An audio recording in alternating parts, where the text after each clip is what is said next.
Ding, ding, ding, ding, guys. It feels like it's so exciting. It feels like it's been months, Jason. It's like a mini freaking reunion here. Oh my gosh. It's only been 2 weeks, and yet in that time, how many episodes did we get thrown at us? 1,500. And that's something like we are on season 10 of Below Deck Sailing. Oh, wow. That's how many episodes we've missed. I couldn't believe I'm using Sling TV and I DVR this. And so, yeah. And each week I go, okay, honey, let's watch the show. And I go and there's like two episodes. One of them's an hour and a half. I'm like, what is going on? Like, you know what? And we're trying to figure that out. And I want to ask the live chat before we do, let me just do the podcast stuff really quick, guys. Yes. Welcome to Anchor Watch, our weekly Below Deck chat where we take over Up and Adam's channel to discuss the highest rated show on Bravo, which happens to be Below Deck. Although I think with Scandival, Vanderpump Rules took that for a while, but I think Below Deck Sailing might just be back on top. We'll have to wait and see. But listen, for the past 2 weeks, Josh, like you've said, we have had back-to-back episodes. And, I'm thinking it's one of two ways. And guys, I asked you guys, and I think in a poll in the live chat, do you guys enjoy the back-to-back episodes? Like, do you enjoy seeing basically the 2-for-1, right? So you have these two for one episodes, but is it because Below Deck Sailing is a little slow this season, which I don't think so, or they're just running out of content right now? Vanderpump Rules is over, the summer is here, and we're trying to catch up. What do you think, Josh? Well, I mean, you and I were talking a little bit about this morning when I was driving to work, but I think so this is a challenging time for all networks, the summertime. Right. And writer strike is coming.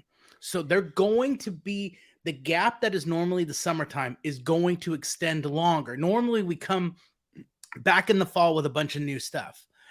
I don't know where reality TV falls. Like, can they keep making more? I think they can. I don't think the writer strike affects it. So possibly what Bravo did was go, we need programming. We're not getting any new programming. We have a bunch of Below Deck seasons in the can. Like you and I talked about, Mediterranean a year ago has been done. Australia is a year and a half ago almost. They finished filming season 2. The main franchise Below Deck, we know it just wrapped or it's wrapping. It wrapped maybe like a month ago, maybe a little longer than a month ago. Now we're June. Yeah, no, longer than a month ago. So are they all sitting in the back pocket, jumping ahead and filling gaps with Below Decks with the idea that, hey, we've got multiple franchises. We can churn out more if we need it to help fill gaps. That's possibly what's going on. And what a better time to like turn up the heat on Below Deck, because we're sitting here in the summertime and boats, water, vacation, adventure. This is what people want to see. So I really think this is the best time to do that. Murray, thank you so much for the super chat. Happy you guys are back. Good to see you, Josh and Jason, of course. And we have another, I was, I'm like the understudy. Tess, welcome back to the best recap duo in the business. Tess, thank you so much for the super chat. We appreciate you guys. Tess.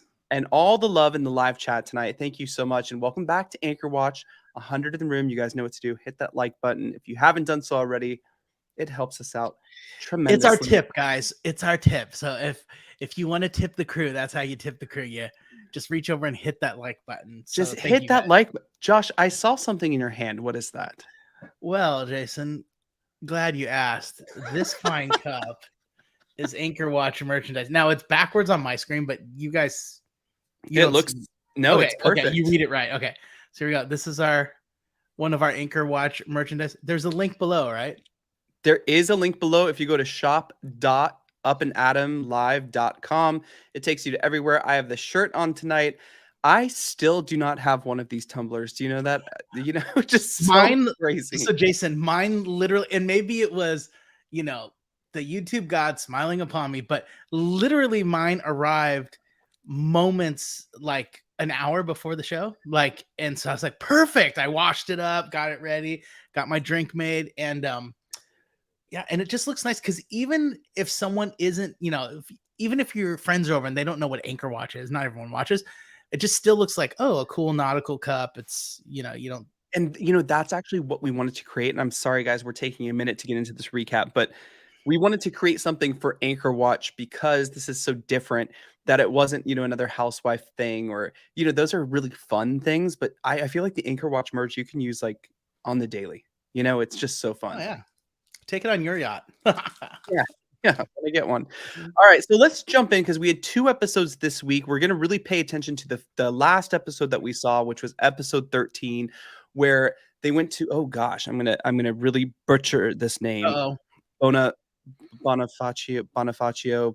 That sounds like it. It was France. I like going like this. It's France. They went over to France for this lovely seafood dinner, and Beautiful high cliffs, beautiful. And Captain Glenn made it sound like that is the place. If you can park a yacht there, you can park it anywhere. We will verify that tonight with Captain Sean when he comes on. Yeah, let's ask Captain Sandy how that compares to going into Malta, hitting all the dolphins in the way. And I don't know, we'll have to check that out.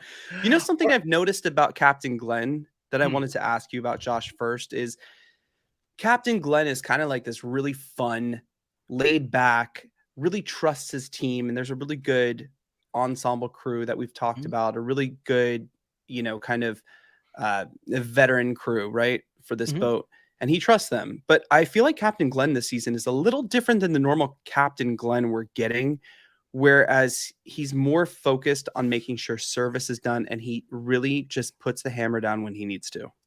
How do you feel there? Yeah. Well, here's the deal.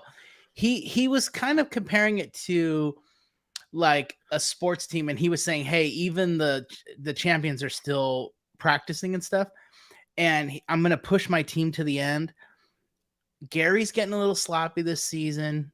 Daisy's getting a little sloppy this season. Even Colin's getting a little caught up emotionally with some stuff, which we will definitely get into. Oh, we have to. We have to. The crew is not as tight performing as they normally do, or as they normally are. And so he's having to, as any good captain would, drop the hammer a little and kind of remind them, hey, stop getting lazy, stop getting sloppy, let's tighten this up. And so I mean, there's nothing he said that I think was uncalled for. He completely yeah, no, he was totally right. It's funny because I don't think we've seen this from Daisy before.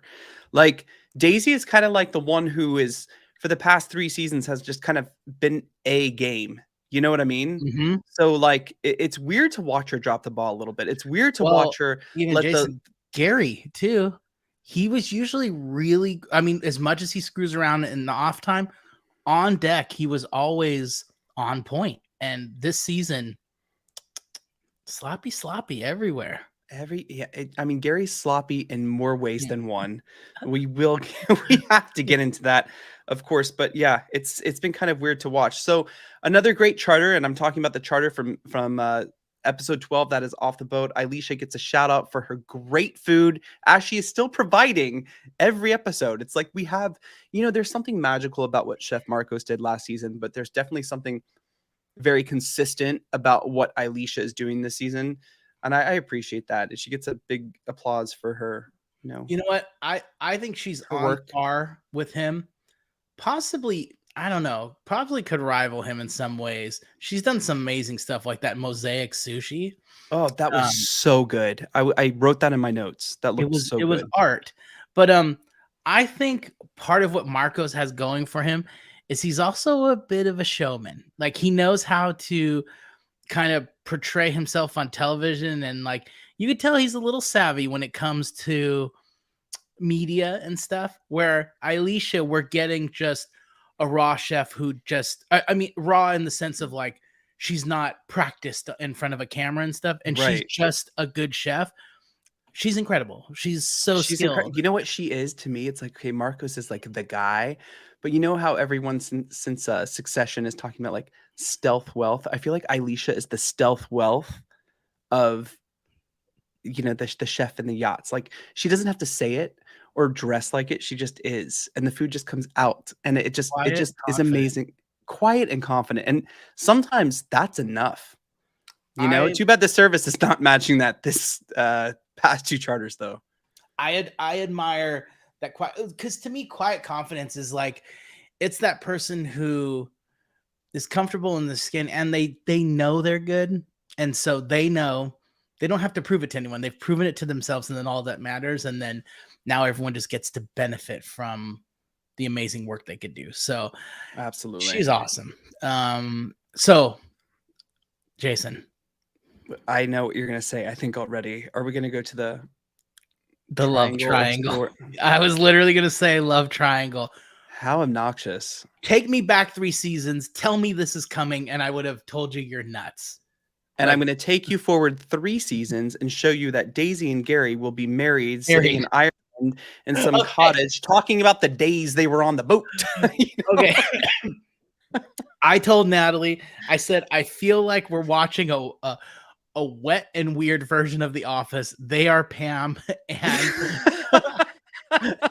Jim, and we know they're going to end up together. Why are we putting ourselves through this? Why are we putting poor Colin through this? Look at that face. I mean, it's just a mess. Okay, so I mean, Jason, just what are your thoughts first off? Like, my thoughts are, and I said this. Remember, we recapped this season, episodes 1 and 2, and I said that with Alex and Chase already there meeting the girls, Gary's going to come in when he's over COVID with this alpha male attitude of, I'm going to come in and I'm the guy. And he still does that, you know? And it's kind of like this season to me, I know he's good at his job. He proves that over and over again, every episode, but every time he's not working, he's just grosser and grosser.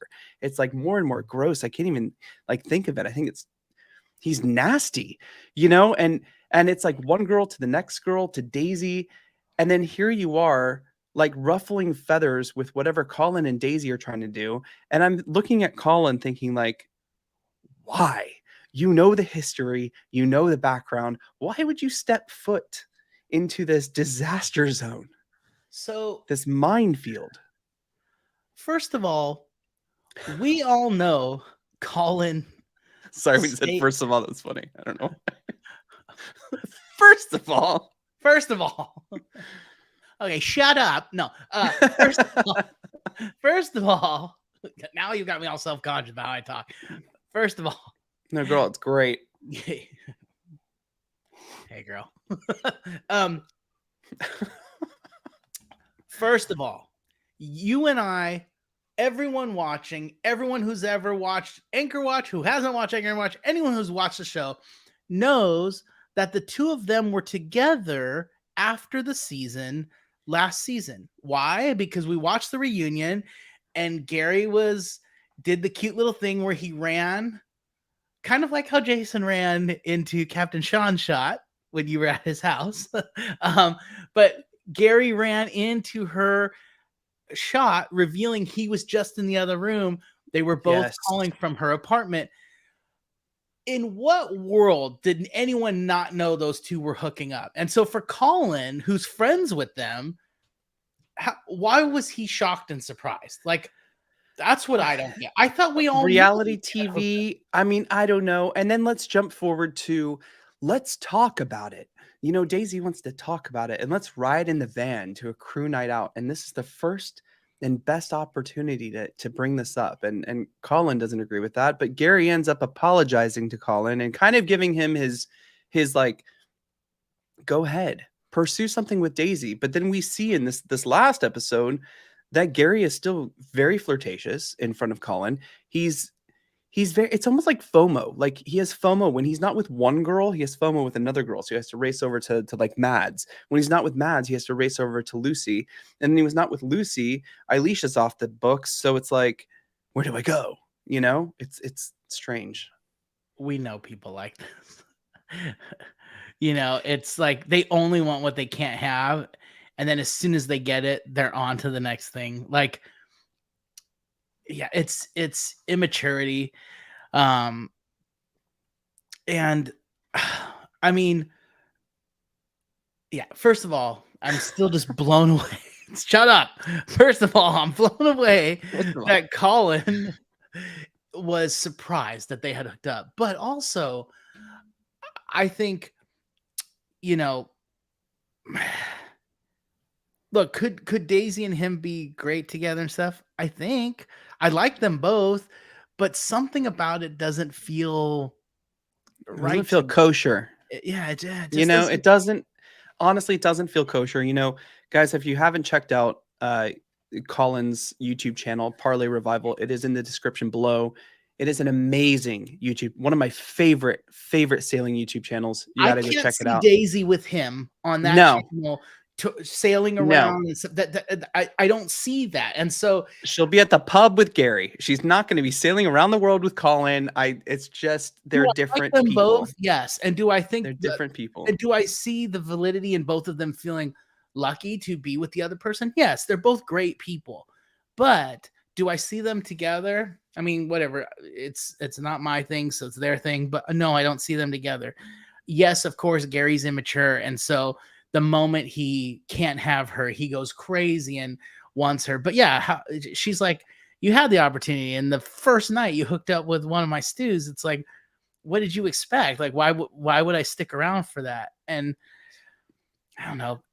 So Jacqueline in the live chat says Gary and Daisy deserve each other, not in a shady way, but the more I see, the more they are more alike. And I have to agree. We saw a preview for episode 14, which is next week, and probably 15, 16, 17. Are they wrapping the season next week? I have no idea. I think next week we get 5.5 episodes. I don't know what's going on over at Bravo, but good for them. This is great. They have a lot of content. But I have to agree with you, Jacqueline, because I feel that like we see Daisy's sister Bonnie coming on, and she even we even get like an inkling of like she even knows that Daisy and Gary are like maybe a thing. You know what I mean? Like she's, telling him, well, you see, you really like her. If you care that much, you really like her. And then we see Gary and Daisy kissing again. It's going to be crazy. I get it, people. I get it. When you say Gary's gross and he shouldn't end up with Daisy and stuff, I get it. And yet, I feel like it's like maybe like a skeezy version of Mickey Mouse and Minnie. Mickey and Minnie are going to end up together, even though Mickey's a dirtbag. Like I just around feel with like Donald for a minute. I just feel like they go together. You guys are right here. Leslie says, I agree. Daisy deserves better than both. She does. Yeah, she does. She does. But she's accepting this, so yeah, that sucks. We only deserve what we put ourselves through to. Life is what we make of it. And you know what, 100%. Guys? Most people who are in bad situations are making most. There are some who don't, but most people who are in bad situations are the results of bad decisions they're making. Like you can choose Josh. I mean, it's hard to hear, but come on, guys. Come on, guys. Speaking of bad decisions, First of all, speaking of bad decisions, every time Alex has any opportunity around Mads, he is doing this. Dude, it's like, dude. Natalie and I were talking about that. She even said, although I got to defend him. That one time she said, I'm going to come up and hang out with you on deck. Alex went up there. She never showed. She hopped into bed with Gary, and Alex just passes out up there. But yeah, he goes from like fine to like plastered. There's never an in between, and he never stops there. He's always goes to blackout, and I'm like, dude, he is probably the reason I'm going to watch Winter House when he is on it in the upcoming season. So I hope he takes that same mentality below deck and takes it to that show, because that show is the perfect place to do that. So all hope is not lost for them. So in that episode, I want to wrap up with that episode 12 and really jump into this last episode we've been watching. But Gary walks by while Mads is on the phone with her family and calls her pathetic. Right. But then I don't know what it is. Here's that narcissism of like, I am the end all be all. You are on the phone with your family. You're not hanging out with me. You're not hooking up with me. You're not in bed with me. You're not, telling me I'm so amazing. What did you call him? Lord Farquaad? Or what's the one from Shrek? That's who Gary reminds me of. Little man. Little dick syndrome.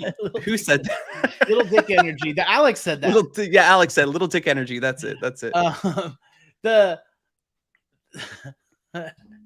Wait, what did you say before that? You threw me off with all the Lord. No, Buttons. that just the fact that he walked by and said this, Oh and then yeah. in no way, shape, or form can he remember it, recall it, and then can't apologize really for So it. You know, well, it's just that Jason, I mean, I will narcissistic tweak it trait. some. In his mind, he didn't see she was on the phone, so he thought she was sitting there ignoring him. I'm not defending him. I'm just saying he didn't call her pathetic for talking to her family. He called her pathetic because he thought she was ignoring him, so he just called her pathetic. That's not pathetic. That's smart. I know, but and I'm totally not defending him, by the way. But I'm just saying he didn't know that she was like sitting there on the phone. He thought she was just looking like just sitting there in the dark, and he called her pathetic. Again, folks, I'm not defending him, please. And But it sounds like you're defending him. okay, here we go. Okay, first of all, it sounds like you're defending him. no. So he called her pathetic. He did try to apologize, but I don't know. My thing too is it's like, and she ended up going fine with him later and was kissing on him and stuff. So it's like, so she said in this latest episode, she said, "I don't hold grudges long. And, I really want to move past it." I'm like, girl, it sounds like you just want to touch the D. You know what I mean? Like, that's all you want to do. Someone just said in the live chat, and I got to bring this up. I'm so sorry. But yes, I feel like Mads is the female Gary, right? Like, but she just it's more in her time. She's more in control of how that works. Getting back, because we haven't talked much about Chase. I just want to say one good thing about Chase, because I've enjoyed him this season. He's just kind of that mellow, consistent person that he must be your type or something. We all know it's Colin. No, I'm kidding. But I like how he calls Captain Glenn sir. Like never mind. I'm not even gonna go into this. But yes. No, but I like the respect he has, the way he communicates. Like there's another triangle happening with the exterior team, like Chase has issues with the way Alex is cleaning or lack thereof and leaving with Chase all the work, but he can't go to his boss, his leader, Gary, without Gary turning into some like literally like high school, situation where like, well, Alex said that Chase said that Alex said, and then they finally agreed to be like, we gotta lop Lord Farquaad out. They said, leave the little middleman out, is what they said. Is Gary little? I think just in energy, he's being little. I don't think he's the tallest Tom guy Cruise either. looks big on TV, but in person, I don't think like, Gary's the tallest guy. I'm I always say I'm 5'8". I'm tall for an average woman. So I think Gary's about my height, I would imagine. We're both tall for a woman, I think my mom's like 5'1". Yeah. No, I think I read somewhere like I remember reading somewhere it's like the average heights, and it was like, oh, the average height for a taller woman was, and I was like, oh, that's my height. Great. You're a tall woman. I'm a tall woman. So happy for you. I'm tall for a woman. No, but I think, yeah, the whole Chase thing, since you mentioned him, yeah, he does put his foot in his mouth. And like, so I'm always like, why does the obnoxious one always have to be the American? Like, come on, come on, America. Let's not be into the stereotypes. Let's not lean it. Hey, by the way, your mom's watching, Jason, so watch it. 5'2". Sorry, I got him, Mom. I'll yell at him for you. So yeah, but we start off the episode with the biggest thing that I think we've seen. We saw some. This is what I like about below deck sailing, Josh, is we see a lot of actual boating, yachting, sailing, right? I mean, yeah, like this was a real. We've seen real problems with the engine this season. That was pretty, little dicey there, and then we've seen troubles, maneuvering some of the different yachts and stuff like that. And this Parsifal has hit the a dock in the past. I think twice. Yeah, definitely once was like, yikes, it did some damage. But this one, they started drifting. They were dragging anchor in a really sandy spot. I mean, they kind of told us right away. As soon as he dropped that anchor, he knew it wasn't biting on anything. They were in really soft sand and almost immediately started drifting into the other boat. Yeah, it was crazy to watch. I love watching, and then just to fast forward to when we're in France. I'm not even going to try to say it, Bonifacio, or I think it's Bonifacio, but watching him back into this port, this marina, I'm just like, this is. And he's just like talking to the charter guests. I'd be like, wait, can you hold on? Like, where's my rear view mirror? I can't see what I'm doing. Like, I would be I know. so. I would have been like, please shut up, please. I'm trying to Please, drive this. can you please be quiet? Let me just back in here. Okay, so Jason, kind of amazing, yeah. Between Bonifacio, if we're saying it right, between anchors dragging and almost hitting another yacht, and there's one of the biggest stories in the news right now is a possibly lost submarine. Yes. I think now is the time we bring in the specialists and ask him some questions. Yes, let's bring on Captain Sean. Captain Sean has some info. And before we get on with Captain Sean, because I know we're going to talk about it really quick, I'm going to go ahead and throw this up here, okay? And look at the timestamp here so I can make sure I mark this. But on Thursday, Captain Sean is going live, and all you have to do is register on Worth Avenue Yachts. The link is already in the description below. It's totally free. You can register it and just see kind of what he's going to be talking about at chartering. We're going to ask him more about that when he comes on. Let's bring on Captain Sean, and let's talk about the submarine. We have.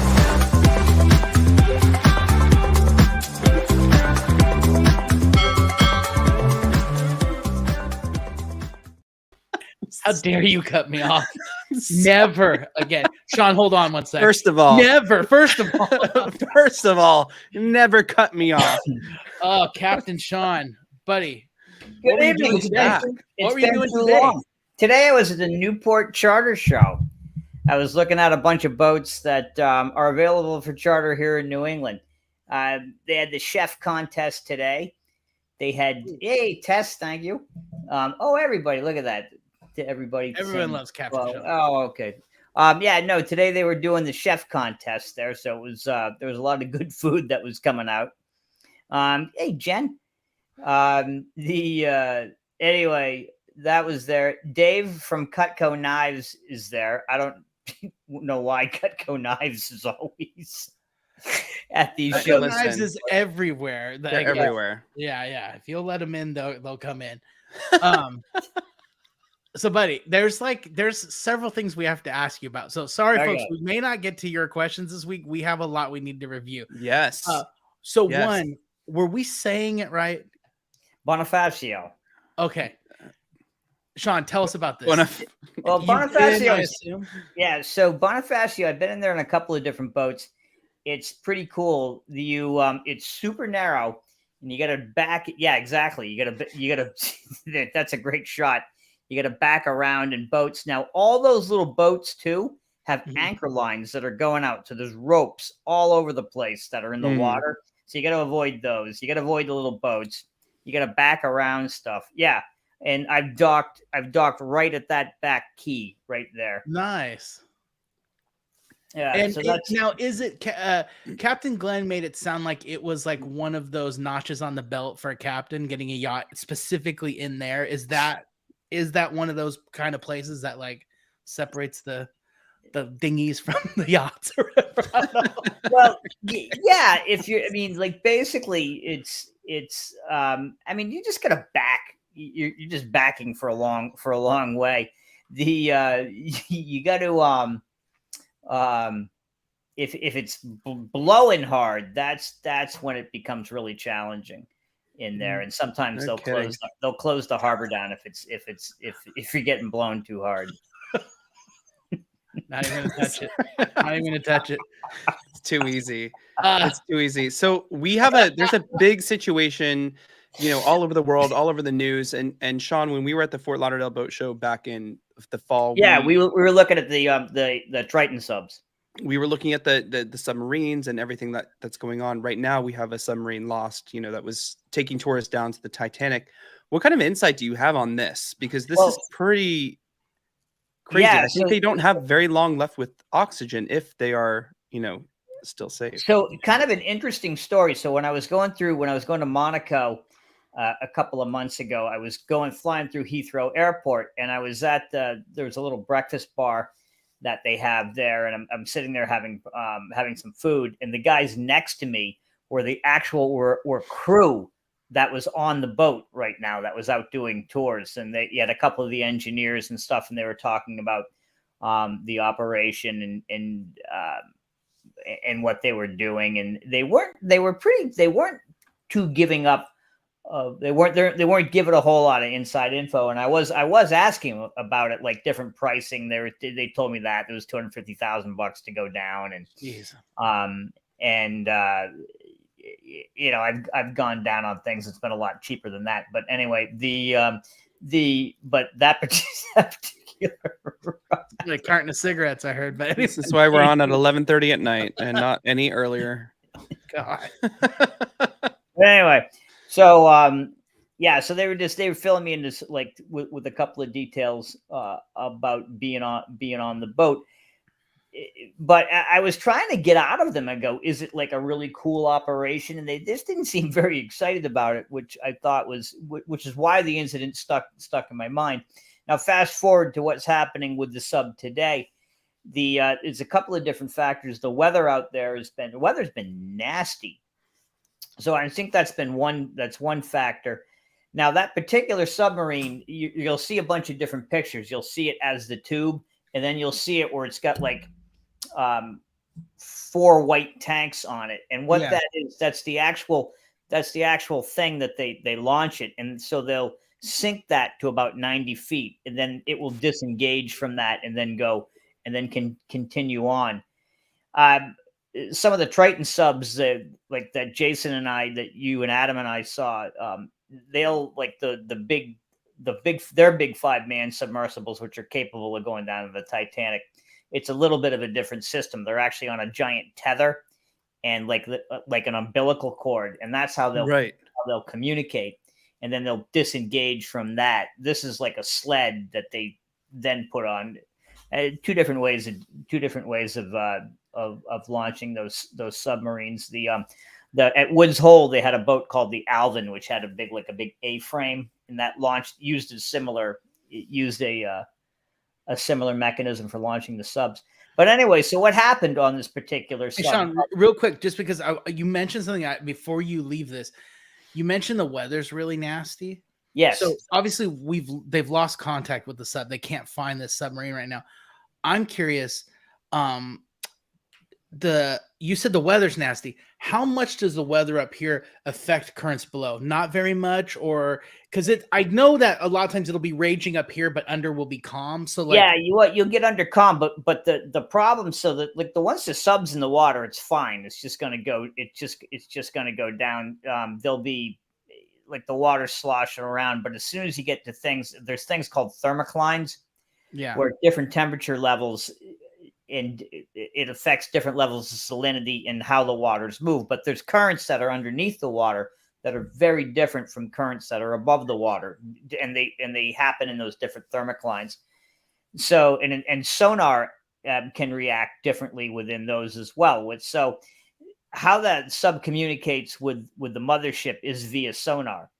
So if they're going down in a thermocline, and all of a sudden there's a pocket where the sound waves will actually bounce. And that's how during the Cold War, when we were playing games with the Russians, our attack subs would hide in these thermoclines, and the Russians would try to do the same.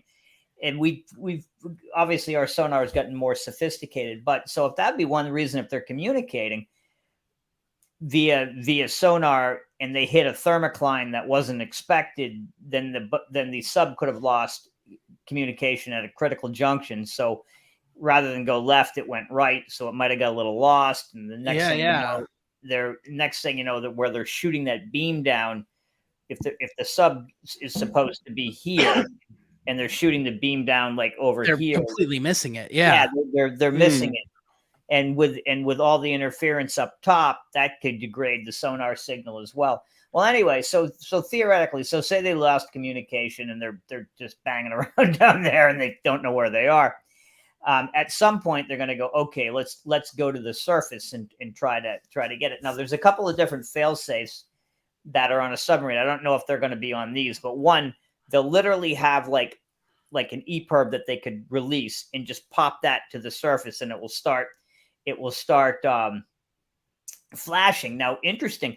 Some of if the buoy will emit yellow smoke and flash, and inside that buoy there's an actual telephone that you can talk to the submarine. So that's one method. The U.S. Navy uses something similar to that. The other thing that it should have done, it has weights which it uses, which pulls it down, right? Yeah. Well, after a certain amount of time, if the sub loses power, if there's a catastrophic failure, those weights should have released, and then the sub should have then floated to the surface. So there's that. So my theory of what happened to it, and again, this is just me typing. I guess something happened to the air system on board that boat, where it was something similar to what happened to that pilot. And remember when the airline pilot came and they scrambled the fighter jets, and the guy they saw. Yeah. Just recently, yeah. So something similar, I think, might have happened in that respect. Is that I don't know what the air system had on board, but I bet they had rebreathers or air scrubbers. And if two things can happen, it's like if the mixture is wrong on that, you can get hypoxia, which is too much oxygen and it'll kill you, or too less oxygen, and the same thing too is like you'll die that way. Or the third thing that could have happened is that water got into their rebreathing system, and it turns it into a caustic cocktail, and it's essentially it's mustard gas, and then their lungs would start to burn, their eyes would burn. It's really, really nasty. And there's divers that have actually that's happened to their, like I'm a rebreather diver as well, and this has never happened to me, but guys have told me that it has happened, and it's just like the worst taste in their mouth, and it gets in your esophagus, and you can't get it out. The only thing that you can do is flush it out, and the best thing to flush it out would be is Coca-Cola. So oddly enough, yeah, interesting, unreal, yeah. So those are the things that I think might have happened. Now, in 96 hours, when it runs, the life support system's completely dead. It will theoretically, if all the systems are working properly on that boat, those weights will disengage. Well, I've a couple things that, like, for one, it doesn't seem like the fail safes are working. Two, I know that I just saw like the U.S. Navy is like standing by, ready to help, because they also can't crowd the area. Well, here's the other thing. The Navy's got a system called like SOSA, which was ultra top secret back in the 60s. This is crazy shit. But SOSA is thermoclines that are way underneath the ocean, and they've used them to monitor. The U.S. has used them to monitor Russian subs from since the 60s and 70s. We're so dialed in on the ocean that when that tanker went down in off of Puerto Rico during that hurricane, there was a thud, and they were monitoring that at Johns Hopkins Institute. And this guy Brian Donahue, who I know, he's in the applied physics lab, called another friend of mine at Mass Maritime. He said, "Hey, I think one of your ships went down because they heard the thud." Wow. So the monitoring, if the U.S. Navy wanted to get ultra secret, if there was somebody that they needed to find that sub, I'm pretty sure that the U.S. Navy could find that sub. I mean, they've been hunting subs for decades. There's no one better on the planet at finding subs than. But at this point, is it too late? Well, not just one of the challenges, the size too, because this isn't exactly a big craft. To give you an example of like how good the acoustics are underwater, in the 70s, the Navy was monitoring whales talking. There were two whales. There was two blue whales, one in Iceland and one in the South Pacific. And they were using these underwater corridors to communicate. Wow. Yeah, it's just it's like, so the acoustics underwater are so much better than they are on land at different frequencies, but it's really it's wild stuff. If you want to know more about that, there's a book called War of the Whales, which is about the NRDC, about how they sued the U.S. Navy after they killed a bunch of bowhead whales using active sonar, which is just, if I've been pinged with an active sonar off an Aegis destroyer, and it literally like almost dropped me in the pilot house. But anyway, wow, yeah, that's insane. So what it would do to a whale is pretty horrific. I agree. It's a tiny little sub. Another theory, and this is a little X-Files out there stuff, but they might have gone down and been physically attacked by something. Like literally, there's giant squid. I mean, it kind of looks like giant squids are will attack whales. You'll see sperm whales that have big scars on them, so they could have gotten attacked by a giant squid. It's crazy how people don't realize that, you know, the Earth is like 2/3 of the world, or 2/3 of the whole Earth is water, and then under the ocean we have like another ocean, and the size of these animals, these squid, like how big these squid can get, it's insane. Yeah, I mean, if it turns out it was attacked by a giant squid, I'll be like, damn, that was a real long shot theory. And the other thing is too, the guy that's on board that boat that's chartered it, he's one of the richest men in Pakistan with his son. Probably the richest man in Pakistan has enemies. I was going to say, would that have anything political, or would that? I mean, you know, who knows? Just go Google Pakistan and just look at. There's a lot of enemies. There's a lot of people in India that don't really like Pakistanis, and so who knows? And I hope none of that happened. I hope they were just like, oh, you know, we had a. Well, then there's also the batteries they use on there. I mean, like, are lithium ion if it's electric. If there's water egress in that, they could have gone in. That could have gone into thermal overload and like, literally, you know. But like with remember we were talking about that with on the Triton subs, and that if that had happened, the batteries immediately deploy out of that. But the Triton subs are extraordinarily well designed. This sub, I was trying to do a little bit of research on it, and they were pretty cagey about. It seemed like they were plagued with problems, according to other people who had paid and tried to go on tours with them. They got turned around because the thing wasn't working properly. It was failing. Well, there's a thing called cyclic fatigue, and that's like if any, which is, I mean, the example, I'll take it back to yachting. It's like why I trade in the jet skis, like regardless, like every 2 years. And that is, if they have an X amount of hours on, it's why the military is really good at, like, we're going to change this hose at 100 hours period. Now the hose probably will work for 1,000 hours, but we know at 100 hours, cyclic fatigue is going to start to happen. And what that is the more you use something, the more fatigue you put on that particular item. And when you're talking about a submarine that's capable of going down, you know, to like, you know, 13,000 feet, which is where the Titanic is, it's a tremendous amount of pressure that's put on that hull. How much time does it take to get down there? Well, the sub does 3 knots, and and I'm sure but it's gonna do probably quicker than that on the way down. So it's probably like a 2 hour, 3 hour ride. I think I had heard like 2 hours, 2-ish. Yeah, maybe to get to Titanic.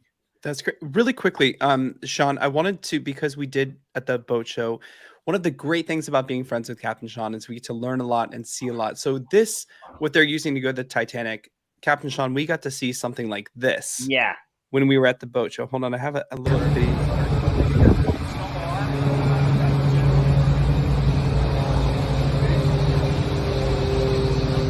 These things can do.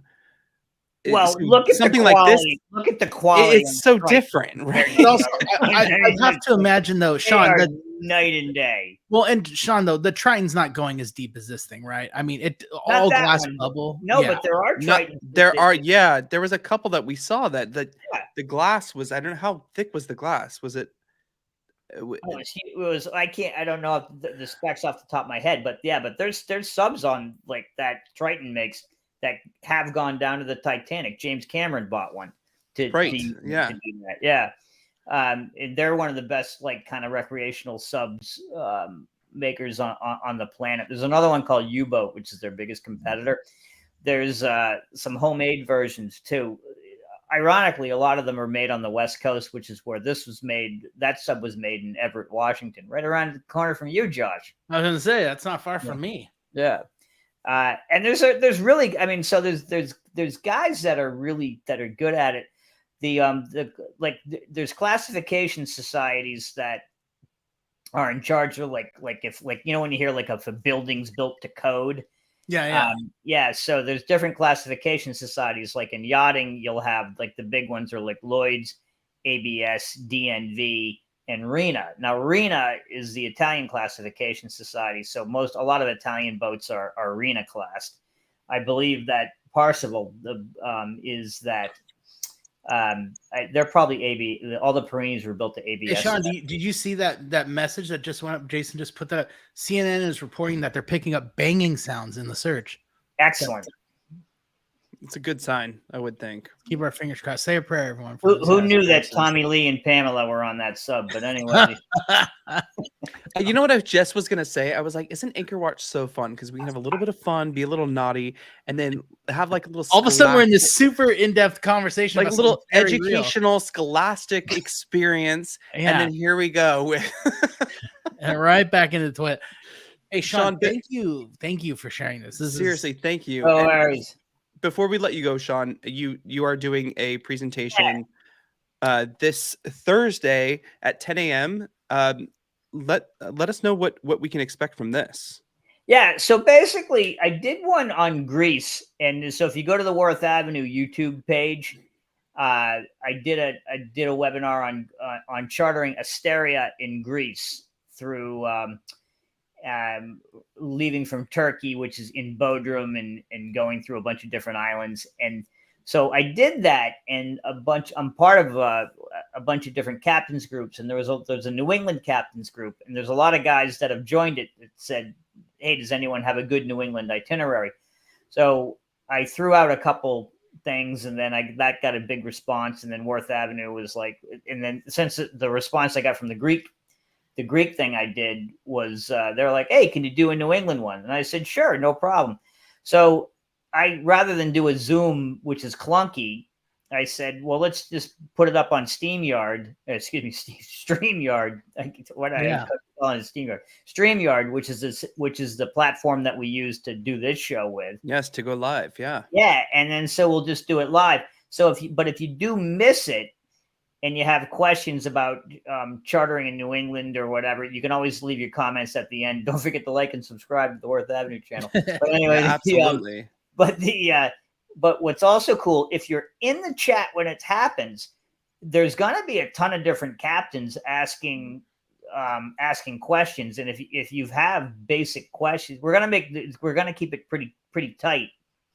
But if you have questions, there's like real charter captains running real like 50 meters that are going to be on there too. So a really interesting group of like brokers, captains, owners of vessels as well. So it should be fun.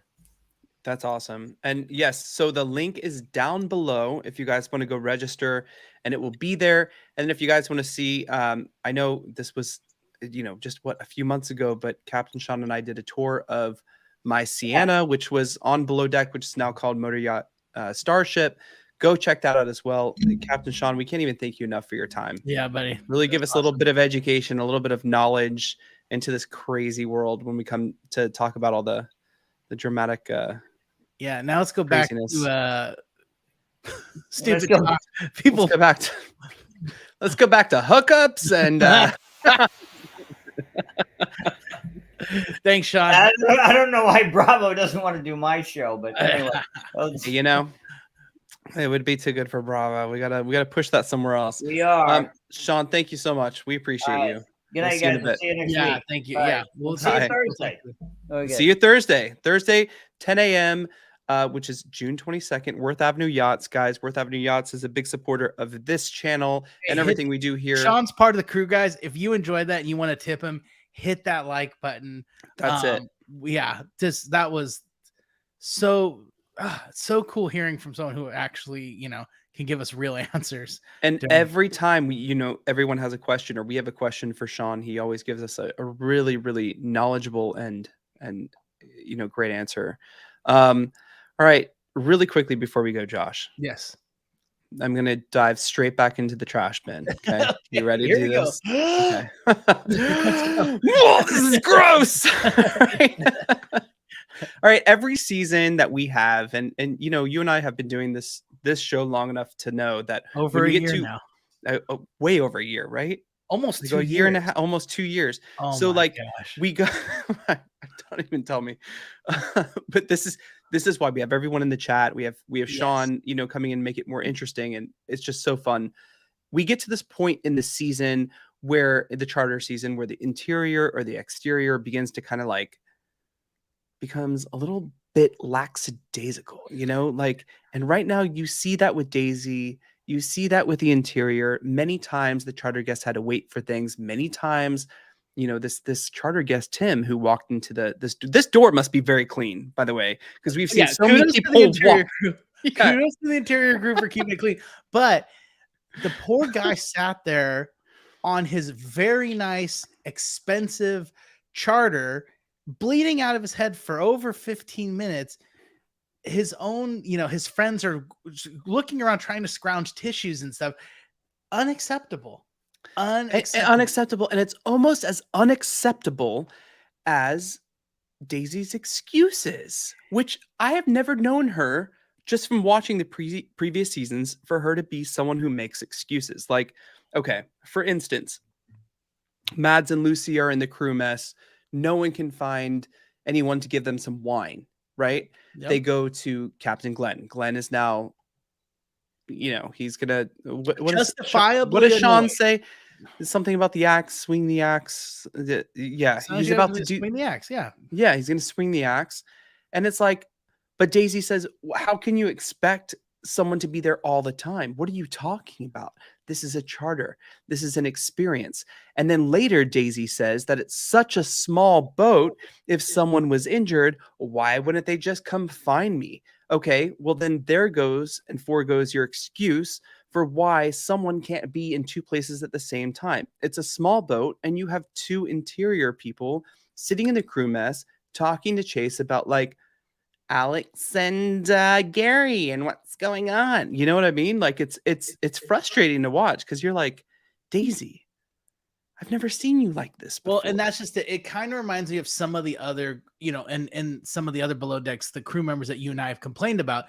We complain because we know they're better than this. We know their potential. And so when they drop the ball like that and they're not performing up to snuff, it's not like they're just some one season person who we really don't care about. It's like, no, you're one of our standards. You're the gold standard. We know you're good. What are you doing? I'm wildly disappointed in you. Crazy. And so, look, I think you and I were talking about this at the beginning of the season because Gary already was like, he was not being good, and he's still not being good. But one of the things that you and I were chatting about was like, is he at a point where he's like, I'm kind of one of the stars of a show. I'm below deck. I'm a little too big for my britches. I think Colin and Daisy are also kind of a little comfortable in their spots. And it's almost like, it kind of reminds me like the sophomore, junior kid in high school who like, I'm no longer the lower classman. I'm kind of, strutting around. It's like, okay, calm down. Like they need to be brought back down. Yeah. To chill out. A little. Chill out. Yeah. And be, it's just humbled and grateful for where they're at. And they could be great. We know they could be great because they've been great. So, and they are, like Gary's really good at his job. I hate to say that, guys. Like I really do. He's good at his job. So is Daisy when she wants to be.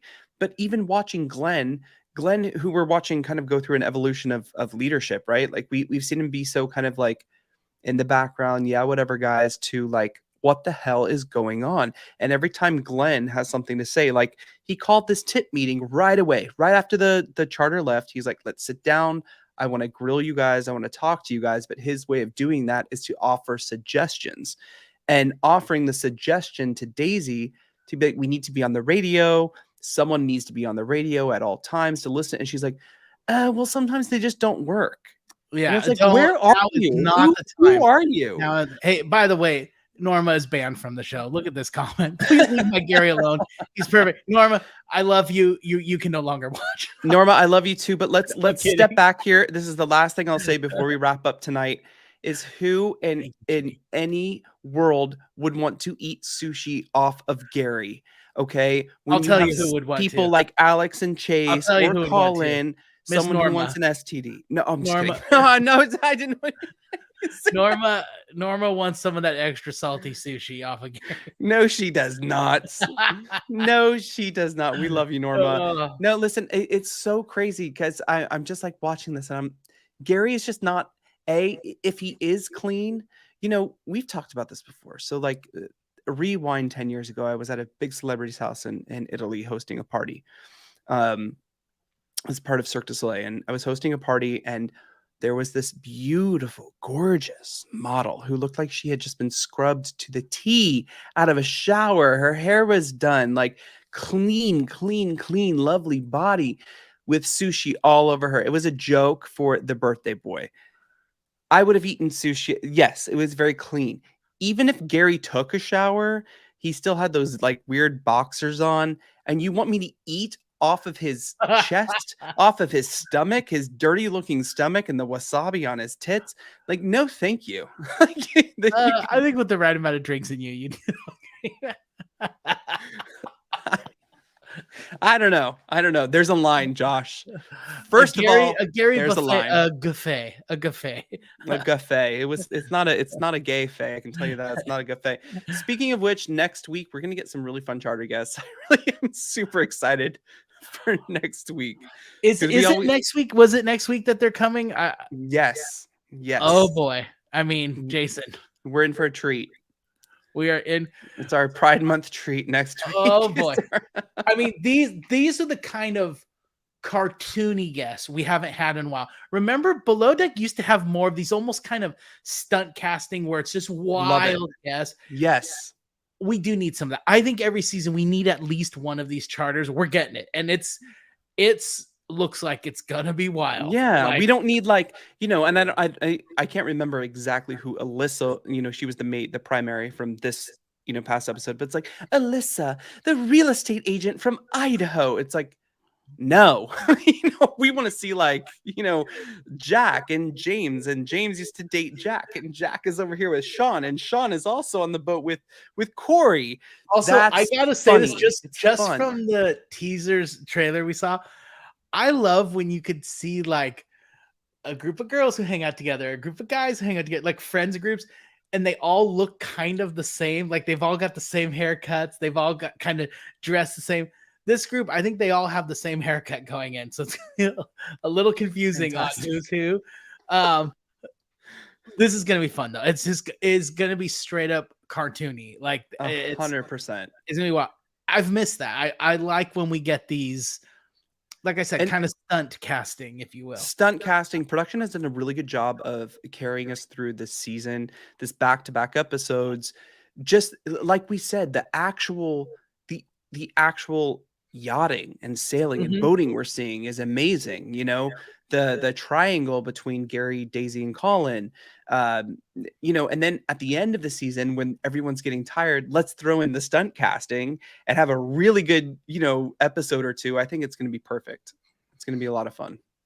Yeah, it's going to be fun. But yeah, I was just thinking when you were talking about that, like, as far as like this season goes, it's been pretty entertaining. Like, there's not, between the crew and the guests and stuff, I have to say this is, if I had to rate like a whole season just as its whole, this has to be one of the more consistently entertaining seasons of any Below Deck, I would say, in a while. Like, I actually yeah. Oh yeah. Yeah. Oh yeah, you're thinking. Now I'm thinking about like Dave and Natasha on Below Deck Med, Bore. This past season of Below Deck. Well, I kind of like Below Deck with Sandy and Lee. It kind of gave us some conversation, you know. Sure, and because it was almost like mini seasons all packed into one season. Yeah, you know what I mean? yeah, Like absolutely. him and then her, and then back with him. Like, so we had kind of mini seasons there. But like, I think, yeah, that was a good season overall. But this one, I think, is well, you and I said going into this too. We both like sailing. I know some people, it's what everyone has their favorite. This is definitely one. I really do like Below Deck sailing. It is the lower ratings of all of the Below Decks, and I just don't know why. Maybe it's you don't have that extravagance and opulence of those motor yachts, and you have a little more crew and what seems to be a little more drama. Maybe because you're not like pitching up sales. I don't know, but to have like that ensemble cast that is a returning cast, Gary, Glenn, Colin, Daisy, is great. I actually hope next season. I'm good without Chase and Alex. I'm good without Lucy and Mads, but I would love to keep Alicia in this little ensemble group moving forward. I think it'd be kind of good. Yeah, I would be cool with if all the heads are back and now she's like an ongoing fixture in the group. I really like her. I've liked her since the beginning, and yeah, I could see her. It seems like she has the availability too. She doesn't seem like she has like Marcos came in and he's building a restaurant out in LA and stuff. So it's like his time was, this is the charter. But this, It feels like she doesn't have something like that going. It'd be cool to see her on again. I really like her, but yeah, Big Apple Girl Alex will be on Winter House. So very interesting. Someone said, why are there 3 episodes this week? I think there's actually a new episode on tonight, if I'm not mistaken. Are you kidding me? I might be mistaken. I really might be mistaken here. Hold on, I'm gonna pull up Sling, but I'm not completely sure. But Adam told me something earlier, and I have no idea what's happening on Bravo like right now in this very slow part. Like until we get past the 4th of July, nothing's happening on TV. Well, so, I'm telling you though, we may be in a situation where not much is happening. Hold on, did I just get another Below Deck? Maybe not. Maybe. What's the date today? It's the 20th. No, I don't. No, 21st. No, today's the 20th. You're in the. I'm on the East Coast. It's midnight. Nope. I don't think so. Good. Thank goodness. Yeah. Oh, Kelsey said no. It was just me. I had 3 episodes on Peacock. Yeah, there's a lot. Yes, those back-to-back episodes. All right, guys. We will be back next week for Anchor Watch. Josh, thank you again. Hit that like button. I missed you too. Like, this is great. I love having our hangout. There's 165 in the room. Hit that like button if you haven't done so already. And leave us your comments below. We will also make sure we put the what is that? The timestamps below, because some people come for Captain Sean and some people come for the recap. And we want to make sure you can get what you want to hear. And on the podcast, guys, we really appreciate you guys listening to us. And leave us a review if you're listening on the podcast, and we will see you guys all next week. Josh, anything else? Replay crew, right? Comment below. I'll be commenting all week long. I'll be checking in. If you guys want to tweet with us at SeeJoshGo and at Jason Barrett are our Twitter handles. So we should do it next week, especially because I think there's gonna be 2 episodes again. Yeah. So we'll be tweeting. Maybe, yeah. I wish we were on the same time zone so we could watch it together and tweet together. I know, that'd be nice, but we'll be tweeting. But yeah, guys, love you all. Thanks for coming. Thanks for hitting the like button. Thank you guys again for Anchor Watch, and we will see you next week. Bye, everyone.